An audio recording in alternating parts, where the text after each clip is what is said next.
All right, I hope you're excited about Daniel chapter 8 today. This is another vision that Daniel has. It's kind of similar to the last vision of the last chapter, but just different representations of things, basically. So we're going to see this today. So, verse 1, in the third year of the reign of King Belshazzar. So, this is the last time it was the first year. If you remember, chapter 7 was in the first year. So, this is the third year. So, there's a whole year in between these two. This is like 2 years later. Daniel has another vision, different representations, but basically same meaning as what we had in the last one.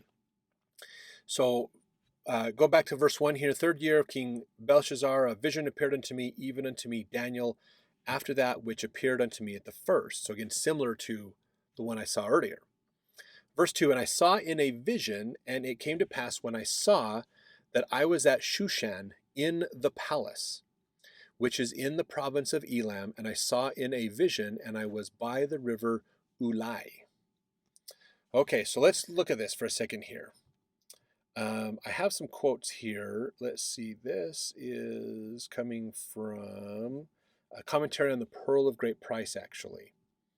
So the vision in Daniel 8 focuses on the second and third empires spoken of in Daniel 7. The two-horned ram symbolized the Median-Persian Empire, and the horns represented the kings of Media and Persia. The one horn which came up last and was higher than the others represent the Persians, who finally dominated the alliance and assumed power over the Medians. The goat that came and smote the ram brake his two horns and cast him down to the ground, signified Alexander the Great and his Greek Empire. The word choler used in verse 7 means anger or wrath. Alexander himself fit the description of the great horn. At age 32, Alexander died in the height of his power. When he was strong, the great horn was broken. After he died, his four chief generals carved up the empire, and they seemed to be the four notable horns that came up instead of the one. The little horn that came from one of them has generally been interpreted as represent Antiochus IV, who ruled Syria in 175 to 164 BC. He persecuted the Jews bitterly, declaring observance of the Mosaic law to be a capital offense. George Reynolds and Janne Sjodahl, sorry if I mess up your name, wrote that this little horn represents Antiochus Epiphanes is a view entertained by most ancient writers, but this does not exclude the probability that the great and abominable power previously referred to, and which is the church of the devil, is pointed to by the prophet as necessary to the complete fulfillment of his prediction. What Antiochus was to the Jews during the time of the Maccabees, the church of the devil has been to the church of Christ in all ages. So we can see this concept of these things playing out in the history that we see building up through to the time of Christ coming in a literal sense, but then we can also see it in a metaphorical sense after the coming of Christ in how things have worked out in the last days to prepare for his second coming. Here's another quote I have from the Old Testament study manual. It says, although Antiochus IV may fit the conditions described in the prophecy, he seems to have been a type of those who function through the power of Satan and seek to cast down the stars of heaven, or the children of God, and seek to magnify themselves against the Prince of Princes, who is Christ. Antiochus IV took away the daily sacrifice of the temple and cast down the place of the Lord's sanctuary. See Josephus, Antiquities of the Jews, for more of that. Similar events occurred during the Roman era after the coming of Christ. Elder Parnape Pratt said, now in the latter time of their kingdom, when the transgression of the Jewish nation was come to the full, the Roman power destroyed the Jewish nation, took Jerusalem, caused the daily sacrifice to cease, and not only that, but afterwards destroyed the mighty and holy people, that is, the apostles and primitive Christians, who were slain by the authorities of Rome. See also a discussion of other great aspects of the ram goat prophecy found there. So we see this playing out in antiquity with Antiochus IV and others, but they might be just a type and shadow of a pattern of rulers, of people in power that will still do this to the church, metaphorically or symbolically, in the last days. So we're seeing patterns and trends that will be manifesting or are manifesting themselves in our day and age too. So verse 3, let's continue on in here. Then I lifted up mine eyes and saw, and behold, there stood before me, before the river, a ram which had two horns, and the two horns were high, but one was higher than the other, and the higher came up last. That's the idea of Persia and Media, basically. I saw the ram pushing westward and northward and southward, so that no beasts might stand before him. Neither was there any that could deliver out of his hand, but he did according to his will and became great. So he's pushing these people off so they can't win, they can't overpower him. That would be this ram, like we talked about, is Greece and these other kingdoms moving forward. Verse 5, and I was considering, behold, and as I was considering, behold, an he-goat came from the west on the face of the whole earth, and touched not the ground, and the goat had a notable horn between his eyes. And he came to the ram that had two horns, which I had seen standing before the river, and ran unto him in the fury of his power. So we have this one ram no animal is able to deal with. He is dominating everybody. This other ram comes up with one horn right between his eyes and takes him out. So verse 6, and he came to the ram that had two horns, which I had seen standing before the river, and ran unto him in the fury of his power. And I saw him come close unto the ram, and he was moved with choler against him, and smote the ram, and brake his two horns, and there was no power in the ram to stand before him. But he cast him down to the ground and stamped upon him, and there was none that could deliver the ram out of his hand. So this represents Alexander the Great, who came in and take over Persia, Media, the whole area, made this massive kingdom. In fact, he would have taken over India too. He tried to until his men were like, please, can we finally go home? We've been fighting for years. So he wanted to keep extending his kingdom. Verse 8, therefore the he-goat waxed very great, Alexander the Great. And when he was strong, the great horn was broken. And for it came up four notable ones toward the four winds of heaven. So again, Alexander, when he died, he had four generals that basically commanded his army. So they were the ones that were second in command to him. So when that happened, they kind of went into civil war mode, and they decided, we're going to split the empire into four kingdoms, basically. So they broke it up into four kingdoms. So one became more what we'd call Eastern Europe or Byzantium. Another one became Western Europe, and more Roman. And then we had African and Asian and things that kind of split it up, basically. Verse 9, out of one of them came forth a little horn which waxed exceedingly great toward the south and toward the east and toward the pleasant land. Verse 10, and it waxed great even to the host of heaven, and it came down, and it cast down some of the host of the stars of the ground and stamped upon them. So this is similar to Lucifer in heaven trying to take down the place of Jehovah, basically. This is kind of what Antiochus did to the temple, basically. Took it down, made everybody worship Zeus inside of it, just ruined the temple, basically. This is during the Second Temple period. This is after Christ's time that he did this. So this is this idea of this Antichrist type idea that's coming out in this person here, this other horn. In fact, verse 11, it says, yea, he magnified himself even to the prince of the host, and by him the daily sacrifice was taken away, and the place of his sanctuary was cast down. So again, we could see this in what Antiochus IV did in history. Almost literally, you could see this in his works. But realize, here's something that's important to think about, okay? Because this is not necessarily representing specifically one person, but a pattern of people. And what it is it is a pattern of keeping people out of the temple, not doing proper worship, defaming the ordinances, getting rid of the sacredness of things. That's what this is, and that's what Satan really wants for us. Satan doesn't want us to go to the temple. Satan doesn't want us to be a part of the temple. He wants to ruin that experience and keep us from the temple. That's his job, basically. Verse 12, and an host was given him against the daily sacrifice by reason of transgression. And it cast down the truth to the ground, and it practiced and prospered. So again, the truth, true ordinances, true teachings, true doctrines will be seen as antiquated. They're not worth it. Push it down. The new exciting religion is now coming forward. And it doesn't have to be a specific religion. It is anything going against the true religion. basically. It's not like church versus church. This is ideology versus ideology. The ideology of Babylon versus the ideology of Zion, basically, is kind of what you're getting in here, basically. So those are the things that we need to be considering here.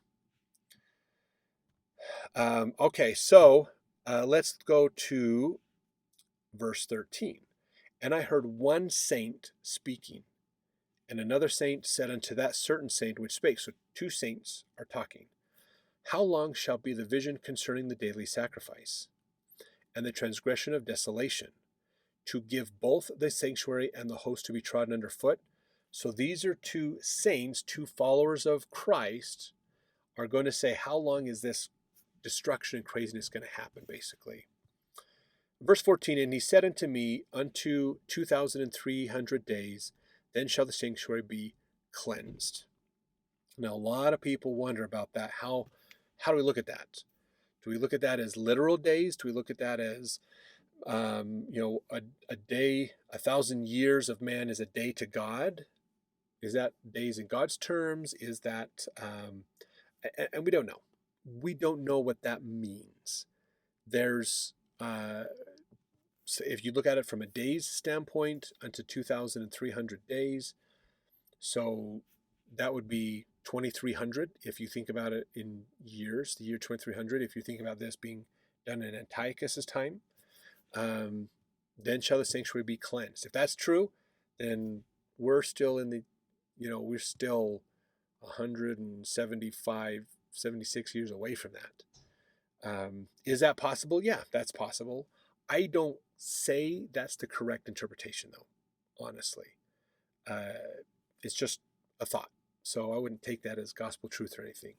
But again, it just depends on how you're looking at this, and we don't fully know how this was being evaluated back then. And until we can go, hey, Daniel, what did you mean by this? We won't fully know, basically, what he meant by it. Verse 15, and it came to pass, when even I, Daniel, had seen the vision and sought for the meaning, then, behold, there stood before me as the appearance of a man. So now Daniel's trying to understand the meaning of the vision, and like an angel is coming to him. Verse 16, and I heard a man's voice between the banks of Ulai, which called and said, Gabriel, make this man to understand the vision. So he's hearing this voice, and this angel is saying for him is the angel Gabriel. That is now this voice is going, hey, Gabriel, make sure he knows the understanding of this. Now, Joseph Smith, in the History of the Church, Volume 3, said this about this. Now, we understand in the LDS tradition, Gabriel is Noah. I don't think that philosophy exists outside of the LDS philosophy. But in LDS philosophy, Gabriel is Noah. In fact, Joseph Smith said, the priesthood was first given to Adam. He obtained the first presidency and held the keys of it from generation to generation. He obtained it in the creation before the world was formed, as in Genesis 1. He had dominion given him over every living creature. He is Michael the archangel, spoken of in the scriptures. Then to Noah, who is Gabriel, he stands next in authority to Adam. In the priesthood, he was called of God to this office, and was the father of all living in his day, and to him was given the dominion. These men held the keys, first on earth, and then in heaven. So that's an interesting perspective to look at this. So Gabriel's now talking about this vision to help Daniel understand it. Verse 17, so he came near where I stood, and when he came, I was afraid, and I fell upon my face. I would be too. This has got to be a heck of experience. But he said unto me, understand, O son of man, for at the time of the end shall be the vision. So this is talking about the last days, basically. So this is at the end, at the last days, the end of the world. That's when this is going to happen, basically. Verse 18, now as he was speaking with me, I was in a deep sleep on my face toward the ground. But he touched me and set me upright. And he said, behold, I will make thee know what shall be in the last end of the indignation. For at the time appointed, the end shall be. So this is basically in the latter part of the period of indignation. Or let me show you what this means for the last days. Let's go and learn about this more. So let's see. Old Testament Study Manual says that this prophecy refers to more than just the time up through the Maccabean period. Is also indicated by two phrases in Daniel 8:19. The phrase in the last end of the indignation means in the latter period of indignation or in the last days. The phrase in verse 26, it shall be for many days, perhaps pertaining to many days hereafter. We're going to see that coming up here in a couple of verses. So verse 20, the ram, which thou sawest having two horns, are the kings of Media and Persia. And the rough goat is the king of Grecia. And the great horn that is between his eyes is the first king. So we're getting this. So this is we're seeing this bear out. Now that being broken, whereas four stood up for it, four kingdoms shall stand up out of the nation, but not in his power. Notice he's not telling him the names of the people, just talking about the kingdoms themselves, basically, because otherwise he would have said the first great king, Alexander the Great, this great king.